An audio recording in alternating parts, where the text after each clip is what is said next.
Some time ago, when I worked at a medical library, I saw a book that's next to impossible to buy at a reasonable price. It's gone up to about $600 or $700,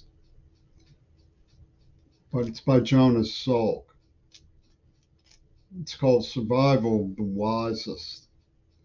Keep in mind, this was in a neighborhood where I found the black blood letters and Sexual Self-Destruct, The Conscience of the West, which you can still buy. It's by Lewin in Pennsylvania, Pittsburgh, Pennsylvania. I got a pretty good look at Jonas Salk's book. It was a peculiar book. It had something about Epoch B death control. So Salk was the one who found the polio vaccine. The good Lord giveth, and the good Lord taketh away.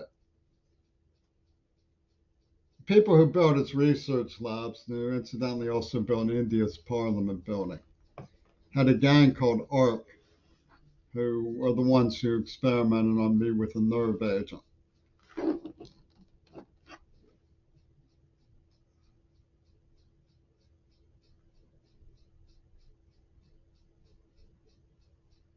They built the Salk Research Labs. So I made a point of putting that in the newspaper because by then AIDS had happened, was in the wind, and people were still figuring out how to deal with it. Medicine wasn't sure yet how to treat it.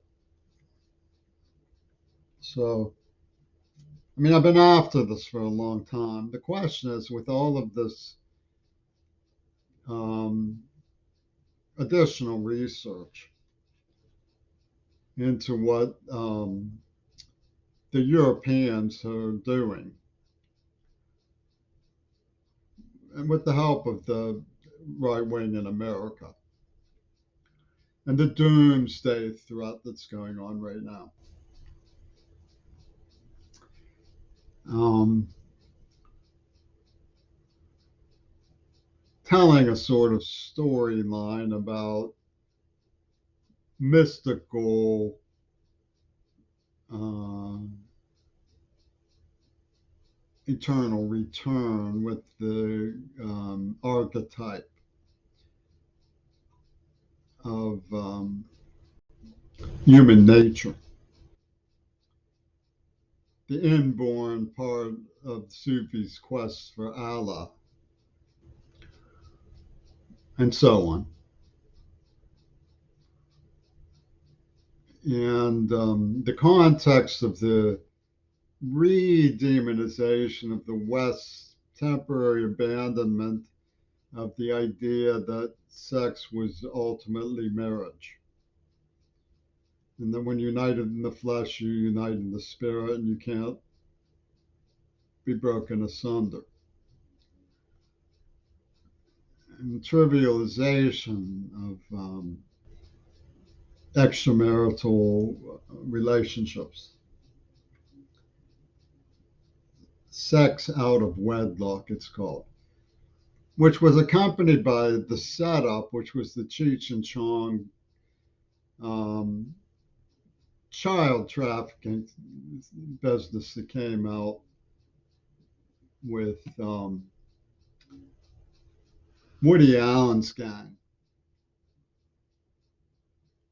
and the production of a golem they called Zelig and so forth, and the blurring of fact and fiction, which is an ancient practice in Japan and England. The further you go back in the written records, the more mythological the written records are. America's history may not be that great, but at least we have the benefit of being a fairly young nation, so we can be fairly accurate. We don't have a mythical past, so to speak. People know about what was done to the American Indians. So this research lab gang was bound up with Andy Warhol and George Romero, Night of the Living Dead, Joe D'Alessandro, and so forth.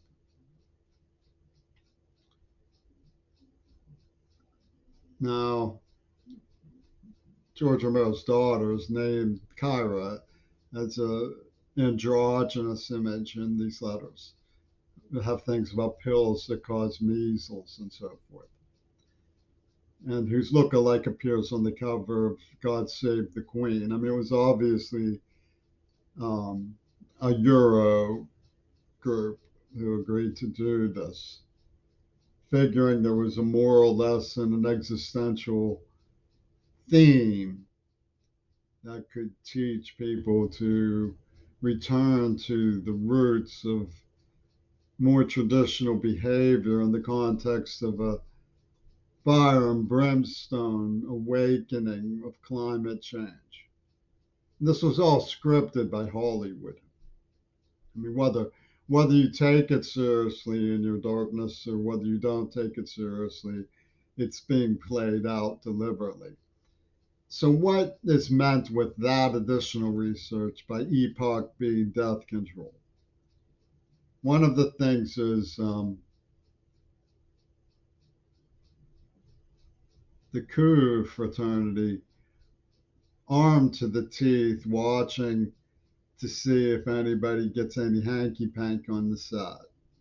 That's Epoch B death control. Um, Other issues are like COVID.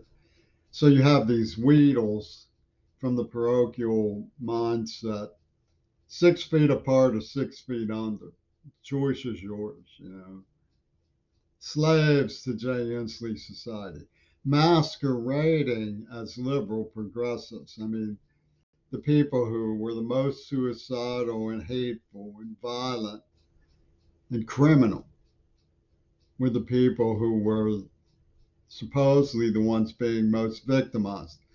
And they were doing it on behalf of the people who did it. So that was a role that was prescribed by the people who did it. Go out and act this way, act reactionary so that we can make hybrid warriors of our own victims. And that's the basic message of my research. So Epoch B death control is also um, zeroing in on anybody who raises any relevant questions. Now, John Lennon got a get out of philandering free card with his Houdini. Nobody says, oh, he was a philanderer, because he was. He admitted it. You know, that's what they say about sacred honesty. Well, he's not sacred honest. He faked his own death so they could pull this. Yoko Ono's working with Gail Burston from the beginning. So what we have is like the idea of a little alien saying, now, stop having sex or you will have a doomsday bomb. You know, maybe you'll metamorphose into nirvana that way, you know. And, Harvard Health Journal says that, sexual activity can be healthy.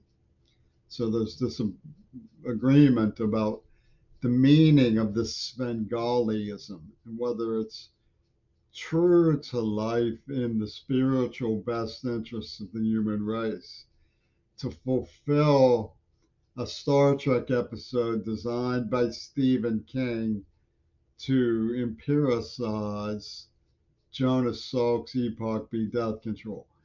But Epoch B death control is basically just hooligan girls flirting and hooligan boys saying, you'll be sorry if you do anything behind our back. And that's Epoch B death control. That's the root of it. You know, it's accompanied by these other hysterical pepper sprays, pepper viruses and stuff. But, the temper tantrum that they take when they're called out for what they claimed was just bowdlerizing what they see as a masterpiece. It shows how little they care about the lives of those they've misled. Because by their claim, they found these letters in 1984 and wrote to me, the whole is greater than the sum of its parts. That's their wisdom about the AIDS attack in 1984. One of these people whose name looks like German and not Germany Nazi when you write it. I called her Colette once, and she said, "How did you know?" She was introduced to me by John Schulman, the museum heister. And she was in Epoch, death control back then too. She was one of the people who gave Leslie the idea that I was an infidel. So we know what Epoch death control is. It's little girls just being little girls. Snuts. Yeah. It wouldn't be particularly fascist if they didn't have this kind of agenda to their modus operandi. So people should be told, you're being deceived and you're being set up. And the maniacal stupidity of New York, facing a doomsday weapon for their complicity in torturing a child who was trying to be friendly, and all of the metaphors that they piled on with, John Lennon as the Gipper in the womb, innocent as a baby, saying, "You could have saved me, Jimmy. I'm a metaphor for Hiroshima." I mean, the police need to realize that Yoko Ono has bitterly nailed America.